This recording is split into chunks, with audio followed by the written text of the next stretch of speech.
sananing kang tiyang kang sikring kasih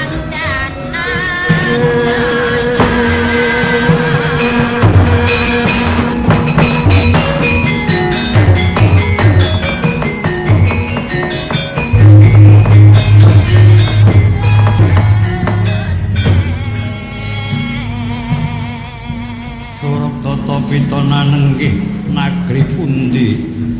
ta ingkang minangka bukaning carita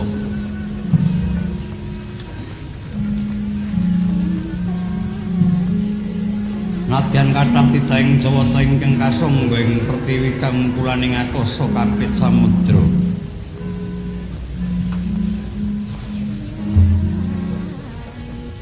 upaya 100 tenantuk kalih 1000 jangkep sedasa nanging ora kaya negara Wirata. Negara Wirata titi mangsa kalenggan punika sampun ngancik 12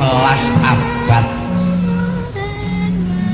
Yuswaning negari Wirata sampun ngancik 12 abad. Ora jeneng kalam mangka bubukaning carita dasar negara Panjangapunjung Pasir Wukir Gemaripah Loh Jinawi Karta Tata Raharja panjang dawa pocapane punjung luhur kawibawane pasir samudra wukir gunung negara Wirata mungkurake pegunungan ngiringake bengawan nengenaken pesabinan ngayunake bandaran agung kemah kathah kronang kuda kang samya lumaku dedagangan nang lur-lur tanana pedote aripah tegese kathah para janma manta negari ingkang samya katrem abebale wisma sasoning negara Wirata jejel apipit basan abentuke tepung taritis papan wiyar katingal rupak loh subur ingkang samya tinandur jinawi murah kang sarwa tinuku arta para kawuling pedusunan ngumpul pangulaing tetanen ingon kebo sapi pitik iwen tanana tinancangan lamun raina glaring pangonan manci bengi bali marang kandange dhewe-dhewe Raharja tegese tebih parang muka karana para mantri bupati bijaksana limpating kawruh tan kendhate nyambuti daya keluraning Srinarapati marmane negara Wirata jenengan empuh bebasan gedhe obore padhang jagate dhuwur ukuse adoh kuncarane ora ngemungake kanan kiring kiwala senajan ing praja Mahapraja kathah ingkang samya tumungkul tan linawan karana Bandayuda amung keyungyun marang pepoyaning kautaman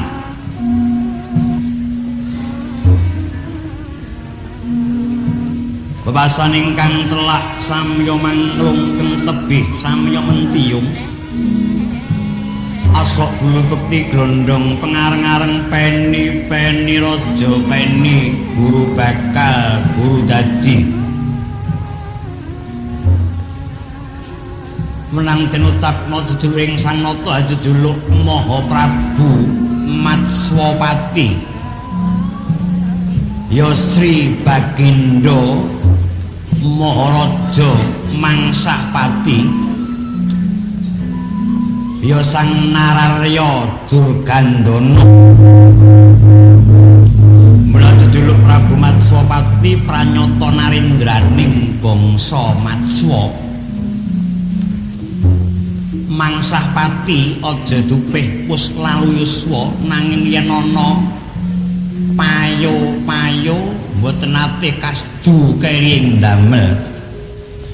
Narendra miguna ing aguna tan ngendhak gunaning janma remen gegandar ngawula wisuda kang sepi ing pamrih dene labuhane sang nata paring kudung wong kang kepanasen paring payung kang samya kodanan paring teken kang samya kelunyon paring boga ingkang kaluwen paring toya ingkang sami kasrakat paring sandang wong kawudan njampeni tiyang sakit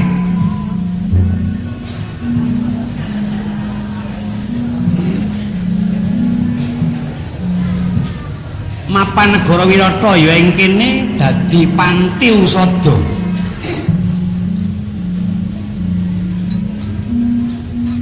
karya sukaning prihatin yen to ginunggung wiyaring jajahan miwah luhuring kaprabon saratri tanana pedhote sinigek pinunggil kang murweng kawi nujuri saduka sang nata tedhak siniwaka ing siti inggil binata-rata lenggahing dampar benta ingkang pinalipit kancana pinatik nawaretna linemekan babut prangwedani sinebaran sari-sari ginanda wida jebat kasturi ginarebek sangganing para inya biyada badaya srimpi manggung katanggung jaka paloro-loro ingkang samya nampil upacaraning kaprabon banyak dalang hardawalika kadumas sawunggaling dipangga kang sarwarna kinebutan laring manyuna kanan kiring sumarbak gandane sang nata dumuging pangurakan sirna kamanungsane pindha bathara basuki angejawantah rap sidhem permanem tanana sedawaning walang awisih kegodhongan tanana ebah samirana tanana lumah ingkang kapiyarsa mung sraning abdi kriya gending kang kemasan kang sami lambut kardipating tarengkling imbal gancure mandaraga ingkang kaparing untat punika putra Pambayun Wirata kekasih Raden Seta ya sang Bumindaya nalika semana nampeni suwanipun para wayah Pandhawa ingkang jumeneng kaparing ayun lah punika duk ing nguni Narendra Ngamarta ingkang adeduluk Prabu Puntadewa dening kang aglah nyayah prayitning kewuh ngregemeng kaya lintang Bima Sepya nyuwak tutuking naga punika panenggak Pandhawa satya ing Jodipati kekasih Raden Perkudara tumungkul hamari keluyayah konjem pertala wedanane pamadyaning Pandhawa kalukeng ratri sang Dananjaya Raden Janaka Parta Pandhuputra tatan kantun satriya sakembaran Raden Nakula miwah Raden Sahadewa dereng ngantos kriyos pangendikanipun sang nata dhateng para wayah tumunten geger para kawula ingkang mungging alun-alun samya alok-alok bilih gegana ana teja sak glugu gedene sirnaning kang teja penteh kreta Kyai Dara-dara titianipun ingkang minulya ing jagat Narendra ing Ndarawati sigra andharat mring alun-alun negari Wirata kinurmatan ungeling mriyem Kyai Goraswara kaping 38 pating jalegur swaraning nganti kaya gunung rubuh tanggat anggraita risang Dananjaya ngreh rawuhipun ingkang Rakanata ing Ndarawati saksana mentar saking Paswanan Agung mapakaken rawuhipun ingkang Rakanata ingkang mus minggahing siti inggil negari Wirada